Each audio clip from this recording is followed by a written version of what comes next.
thought about drawing two different joints to show us the difference between rheumatoid and osteoarthritis. But then I thought showing it on the same picture might be easier to see the differences. But on this side, we'll keep it rheumatoid arthritis. And on the other side, green will be osteoarthritis. Let's start with the pathophysiology of osteoarthritis, which is overuse. This is where elderly people or people who are carrying a lot of extra weight or have extra wear and tear on their joints tend to get osteoarthritis.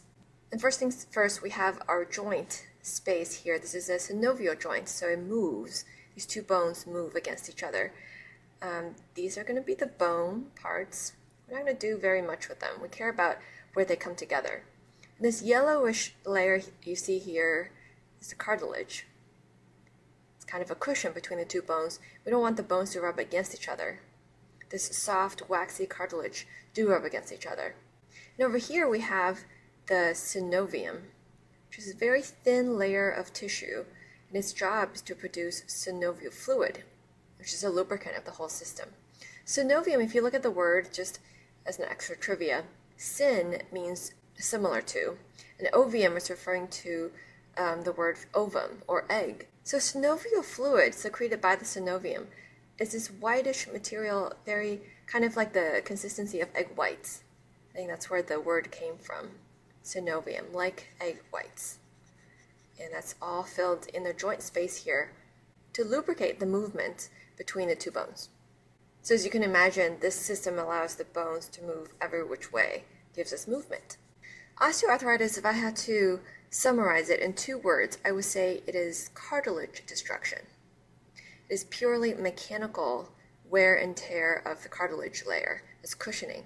So we think of elderly people having this problem, but the truth is the state of one's cartilage is also genetic. Some people have better or more cartilage to begin with. So the age issue aside, just think of it as the destruction of cartilage layer with time. I'm going to use this bottom piece of bone to draw it out. So this nice waxy cartilage we have will start to get destroyed. Just with time, the mechanical force of rubbing against the other pieces day after day. So, and some of these little pieces of cartilage might actually break off and be floating in the joint space. This is supposed to be a very pure, sterile environment, so this is irritating to have these pieces floating around. We call them joint mice. All it means is just little pieces, joint mice. And then if you can imagine this cartilage layer getting thinner on both sides, what's going to happen is the bone will get closer to rubbing against each other. And when we actually get to the point of bone rubbing against bone, we have this polishing of the bone surface. And the bones are not supposed to rub against each other, so being polished is not a good thing. I'm going to write bone surface polished. And this is where we get the grinding sound, the crepitus that comes with osteoarthritis. Instead of sliding against each other without noise like the cartilage is able to do, bone makes this crunchy sound. As a result of all this irritation, the bone actually starts to get these things called osteophytes. They're like jagged edges that grow into the joint space from the surface of the bone. It's made of calcium and is from the irritation and deposition of calcium. So these jagged edges are called osteophytes. This is what we sometimes refer to as bone spurts. They're very uncomfortable and painful. It can lead to the enlargement or the change of shape of the joint. Actually, there's two specific names for osteophytes in two different places. One, we call it Bouchard's nodes. Bouchard's nodes. And these are going to be in the fingers, but specifically in the PIP joint, the proximal interphalangeal joint. So proximal means closer to the center of the body. So this is going to be the second to last knuckle on the fingers. And then the other one are called Heberdine's nodes, or Heberdine's nodes. I'm not going to write notes there. It's the same thing, Heberdine's nodes. And these are going to be in the distal interphalangeal joints, which are going to be the last knuckle closest to the fingertips. The difference between them is the location, but it's basically the same principle. So between the joint mice, the osteophytes, the bones crunching against each other, that's where the pain and irritation comes from of osteoarthritis.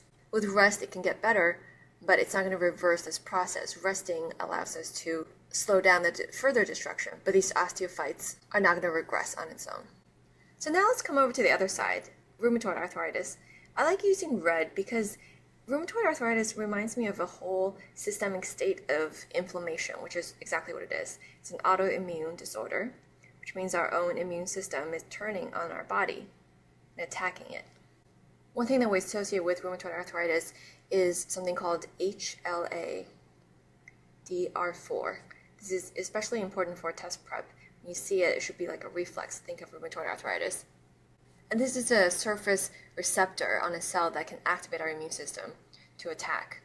And the subsequent attack that happens, if I had to summarize RA in one word, it would be synovitis.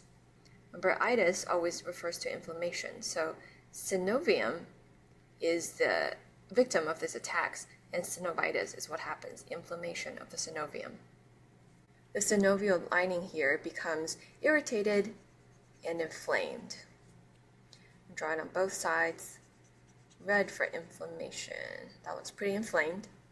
And as the body's response to this inflammation, something that forms in rheumatoid arthritis that's very, also like a reflex, you should recognize it, is called a pannus. And a pannus is basically a group or a conglomeration of granulation tissue. I'm going to use a different color for this. I'm going to use brown to draw the pannus. And this is something just granulation tissue that forms. This is just a basic principle of the body's way of dealing with inflammation. Granulation. I'm going to write that down here. Granulation. And granulation is kind of alive in a way. There are blood vessels and living tissue in there. And something that happens when you have granulation deposition is that it contracts. The shape actually changes. So contraction is again at the heart of what happens in rheumatoid arthritis. So this nice space here created by the joint capsule, because of the granulation tissue, after it lays there, it contracts over time. So two things happen here with this contraction. Number one is going to be fusion, literally fusing together of the bones. So when people with RA wake up in the morning, that's why it's worse in the morning, because you literally can't bend. Or a more medical word will probably be ankylosing. Ankylosing. It means the same thing, just a fancier way of saying it. Ankylosing of the joints. Number two, there's going to be some pulling of the joints, because the contraction is not going to be exactly symmetrical. So because everything is connected, when this granulation tissue pulls, the joint, the bone might shift to be over here. And this pulling, dragging of the joint space leads to deformities, kind of a crookedness to the shape or the angle of the joints. And the stereotype is that this deformity is the most prominent in the PIP joints, the proximal interphalangeal joints. Interestingly, remember that RA spares the DIP. So the last knuckle to the fingertip usually is not affected, but the next one up, the PIP, usually is. So as you can see, RA and OA kind of come from completely different directions, and they affect very different parts of the joint. Oh, one thing I also wanted to mention with RA, we talked about rheumatoid factor. This is something you can test for in the blood that points you toward a rheumatoid disease, rheumatoid factor. And I just want to mention that this is an IgM, which is a class of antibodies. It's an IgM antibody that is responsible for this, and it can tell you how severe the disease is by how much rheumatoid factor is in the body. And as a result of all this inflammation, in response to inflammation, if we took a sample of the synovial fluid, it's going to be high in neutrophils, immune cell, neutrophils. It's a white blood cell and something the body recruits to the area to cause the inflammation. Without going into way too much immunology, I just wanted to include the rheumatoid factor antibody as being a key player here. It recruits the immune system to the area and is responsible for the autoimmune reaction that happens there.